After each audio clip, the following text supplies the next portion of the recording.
મહારાષ્ટ્ર રાજ્યના આરોપીઓએ ચોરી કરેલ રોકડ રૂપિયા તથા સોના ચાંદીના ઘરેણાઓ તથા સિક્કાઓ મળી કુલ્લે 7,75,000ની મત્તાના મુદ્દામાલ સાથે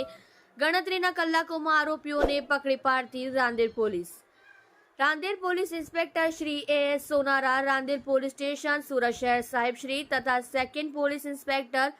M.K. Goswami, Rander police station Surat શહેરનાઓએ પોલીસ કંટ્રોલ રૂમ સુરત શહેરનાઓ તરફથી કલાક 3:58 વાગ્યાના સુમારે PCR 51 નાઓને કલ્પના સોસાયટી સોના હોટલની બાજુમાં બંગલા નંબર 12 માં ચોરી થયેલ છે વગેરે મુજબના મેસેજ મળે છે। મેસેજના અનુસંધાને આરોપીને પકડી પાડી મુદ્દામાલ રિકવર કરવા સારું માર્ગદર્શન આપેલ, જે આધારે surveillance police sub inspector Shri B.S. Parmar તથા પોલીસ સ્ટાફના માણસો સાથે ગુનાવાળી જગ્યા સુરત રાંદેર પાલનપુર પાટિયા કલ્પના સોસાયટી બંગલા નંબર 12 ખાતે પહોંચતા PCR 51 પણ આવી ગયેલ। ત્યાં આગળ હાજર ઘર માલિક યોગેશ નરભેરામ મિસ્ત્રી નાઓને બનાવ બાબતે પૂછપરછ કરતા તેઓની પત્નીએ જણાવેલ કે અમે બૂમાબૂમ કરતા એક ચેક્સની ડિઝાઇનવાળો શર્ટવાળો તથા બીજાએ મરૂન કલરનો શર્ટ પહેરેલ છે, જેઓ વગર ચંપલે અમારા ઘરેથી તેઓના હાથમાં કપડાની થેલીઓ લઈ ભાગતા હતા, જે જોયેલ જે મુજબનું વર્ણન આપતા આ લોકોને અહીંથી જતા વધુ સમય ન થયેલ હોય અને આજુબાજુના વિસ્તારમાં તપાસ કરતા મળી આવવાની શક્યતા હોય તુરંત જ સાથેના પોલીસ માણસો તેમજ PCRના પોલીસ માણસોને વર્ણનવાળા આરોપીઓની વોચ તપાસમાં રહેવા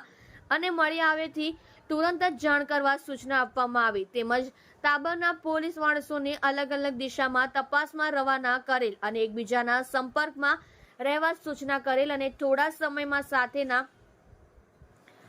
પોલીસ અર્જુનભાઈ રાઘુભાઈ નાઓને ફોન કરી surveillance police sub inspector B.S. પરમારનો સંપર્ક કરેલ અને જણાવેલ કે ઉપરોક્ત વર્ણનવાળા 2 આરોપી પૈકી આ શંકાસ્પદ ઈસમને અમે પાલનપુર પાટિયા સોના હોટલની સામે જોતા તેને રોકવા જતા તે ભાગવા લાગેલ, જેની પાછળ દોડી હિમગીરી સોસાયટી ખાતેથી પકડી પાડેલ છે। જે મુજબની હકીકત જણાવતા સાથેના પોલીસના માણસો અને પંચોના માણસો સાથે હિમગીરી સોસાયટી ખાતે પહોંચતા અર્જુનભાઈ રાઘુભાઈ તથા પોલીસ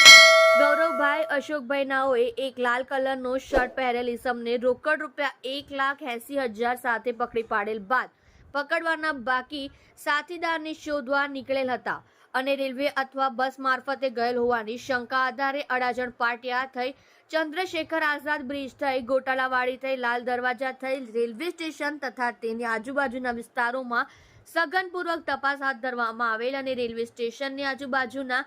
ઘેરાવામાં ચાલતા ઉપરોક્ત ઈસમની તલસ્પર્શી તપાસ હાથ ધરેલ, પરંતુ ઉપરોક્ત શંકાસ્પદ ઈસમ મળી આવેલ નહીં, જેથી આ ઈસમ બસ સ્ટેશન પર મળી આવે તેવી શક્યતા હોય ટીમના માણસો તેમજ અગાઉ મળી આવેલ સિકંદર અખ્તર સૈયદને સાથે રાખી સુરત મુખ્ય બસ ડેપો તેમજ તેની આજુબાજુના વિસ્તારમાં સઘન તપાસ હાથ ધરવામાં આવેલ, તેમજ રેલવે સ્ટેશન તેમજ બસ સ્ટેશનની આજુબાજુની હોટલોમાં પણ તપાસ કરતા મળી આવેલ નહીં। હવે મળી આવે તેવી સંભાવના ઓછી જણાતી હોય પોલીસ સ્ટેશન વિસ્તારમાં પરત આવવા નીકળેલા વખતે સહ આરોપીની તપાસમાં હતા અને ફરતા ફરતા રાંદેર નવી કોલેજ પાસે આવેલ સુટેક્સ બેંકથી આગળ પહોંચતા નાસ્તાની લારીઓ પાસે એક ચેક્સવાળો શર્ટ પહેરેલી શંકાસ્પદ હાલતમાં બેસેલ હોય, જેથી સાથેના પોલીસ માણસો સાથે શંકાસ્પદ ઈસમને પકડી પાડી ચોરીમાં ગયેલ સોના ચાંદીના દાગીનાઓ રિકવર કરી પ્રશંસનીય કામગીરી કરેલ છે, જેમાં રાંદેર પોલીસ દ્વારા આરોપીઓ સિકંદર અખ્તર સૈયદ ઉંમર વર્ષ 40, ધંધો મજૂરી કામ, રહેઠાણ ward number 23 Mohammadiya colony Mominpura Beed Maharashtra અને શંકર તાનાજી જાદવ ઉંમર વર્ષ 40, ધંધો મજૂરી કામ, રહેઠાણ ગુલાબવાડી માલધક્કા નાસિક મહારાષ્ટ્ર તથા ગામ બીડ માળીવેશ બારાદરી ગલી મહારાષ્ટ્રને પકડી પાડી કાયદેસરની કાર્યવાહી કરેલ છે। બ્યુરો ચીફ મનીષભાઈ પટેલ સાથે કેમેરામેન ઉકાભાઈ ભરવાડ।